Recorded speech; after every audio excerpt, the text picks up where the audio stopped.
آدمی کا نفس ہے شیطان کے آنے کا راستہ. دیکھیے گھر کا دروازہ بند ہے، باہر سے دشمن اگر آنے کی کوشش کرے نہیں آ سکتا ہے، کیوں؟ اندر سے بند ہے. لیکن اندر اگر کوئی ایسا ہو جو شیطان والا ہو، اب وہ نادانی میں یا پھر شیطان کی باتوں میں آ کر وہ کھول دے دروازہ، شیطان کے آنے کا راستہ ہموار ہو جاتا ہے. یہی کام نفس کرتا ہے.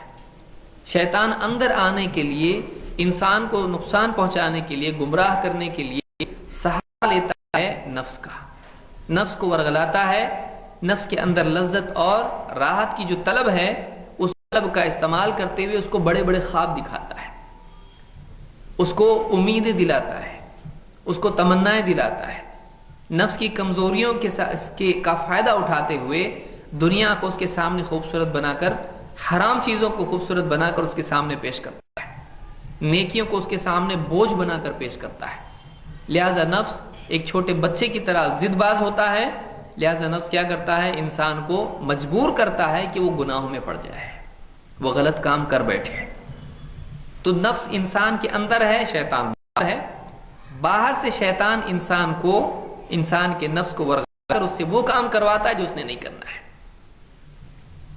ابو بکر صدیق رضی اللہ تعالیٰ نے عمر رضی اللہ تعالیٰ کو ایک خاص نصیحت کی تھی اپنے آخری وقت میں. کہا تھا ان اول ما احذرک نفسک التی بین جنبیک، سب سے پہلی چیز جس کے سلسلے میں تم کو خبردار کرتا ہوں وہ تمہارے دونوں شانوں کے درمیان جو تمہارا نفس ہے وہی ہے. تمہارے سینے میں جو دل ہے، جو تمہارا نفس ہے، یہ تمہارا نفس سب سے پہلے خبردار ہونے کی چیز، سب سے زیادہ ہوشیار رہنے کی چیز، جس چیز سے سب سے زیادہ آدمی کو چوکنا رہنا چاہیے، وہ تمہارا نفس ہے. کیوں؟ اگر نفس آدمی کا کمزور نہیں ہوگا شیطان کو بھی موقع نہیں ملے گا. اگر نفس آدمی کا کمزور ہے، اس کی تربیت نہیں ہوئی ہے، اگر وہ گناہوں سے بچنے کا عادی نہیں ہوا ہے، اگر وہ اللہ کے حکموں پہ چلنے کا پابند نہیں ہوا ہے، تو پھر شیطان کے لیے بہت آسان ہے کہ جیسے ایک جانور کے گلے میں رسی ڈال کر اس کو جہاں چاہے لے جائے، شیطان انسان کے گلے میں رسی ڈال کر اس کو گمراہی کے راستے پر دوڑا سکتا ہے. نفس آدمی کی کمزوری ہے، شیطان کے لیے آنے کا دروازہ ہے. نفس بہت بڑی کمزوری انسان کی، جس کی وجہ سے آدمی ہلاک ہو سکتا ہے. تو ابو بکر صدیق رضی اللہ تعالیٰ نے عمر رضی اللہ تعالیٰ کو سب سے پہلے جس چیز سے خبردار رہنے کے لیے کہا وہ کیا ہے؟ آدمی کا نفس ہے. جامع العلوم والحکم میں ابن رجب نے اس کو ذکر کیا ہے.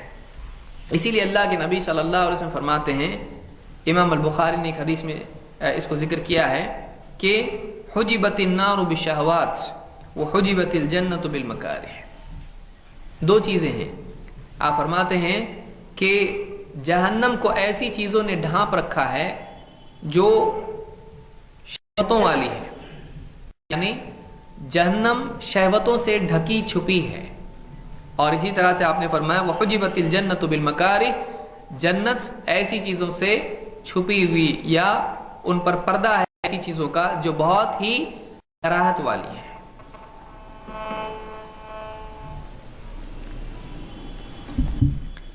کہ ایک آدمی جنت میں اس کو جانا ہے، لیکن جنت میں جانے کے لیے بیچ میں پردہ ہے. کن چیزوں کا؟ مکروہات کا. ایسے اعمال، ایسے احکام جو نفس پر بڑے بھاری ہیں. آدمی اس کو پار نہیں کر پاتا، لہٰذا جنت میں نہیں جا پاتا ہے. اس کے لیے ایک پل ہے جو اس کو کراس کرنا ہے. وہ کیا ہے؟ ایسے اعمال جو نفس پر بھاری ہیں. اگر اس سے پار ہو کے آگے نہیں جاتا ہے وہ جنت میں نہیں جا سکتا ہے. اس کے لیے ایک پردہ ہے، اس پردے کو ہٹاتا نہیں ہے، پار نہیں جاتا ہے، جنت میں نہیں جاتا ہے. اس پردے کو دیکھ کے آدمی رک جاتا ہے. جنت کے آگے ایک پردہ ہے، جنت کی نعمتیں اس کے پار ہیں، چھپی ہوئی ہیں. پردہ جو ہے وہ کون سا پردہ ہے؟ ایسی چیزوں کا پردہ ہے جو نفس پر بڑی بھاری ہیں. جب تک کہ اس پردے کو ہٹاتا نہیں ہے پار نہیں جاتا ہے، جنت میں نہیں جا سکتا. اگر اس کو دیکھ کے رک جائے آدمی تو جنت سے محروم ہو جائے گا. نظروں کی نگاہ اس پردے پر ہوتی ہے، جنت کی نعمتوں پر نہیں، لہٰذا وہ جنت میں جانے سے رک جاتے ہیں.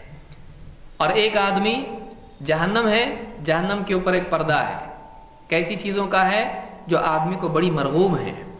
آدمی ان چیزوں کو دیکھتا ہے، اس کے پار جہنم کو نہیں دیکھتا، تو ان چیزوں کو دیکھ کر للچاتا ہے اور پردہ ہٹا کے اندر جاتا ہے، اور اندر جاتا ہے تو دیکھتا ہے کہاں پہنچ گیا، وہ جہنم میں پہنچ گیا.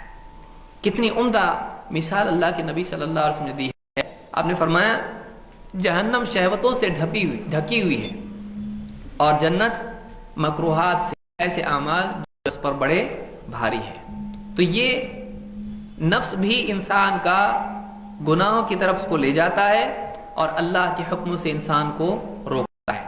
نفس ہمارا دشمن ہے، اگرچہ وہ ہمارا اپنا ہے لیکن وہ ہمارا دشمن ہے. وہ ایک نادان بچے کی طرح ہے جو ماں باپ کے لیے مصیبتیں کھڑی کرتا ہے.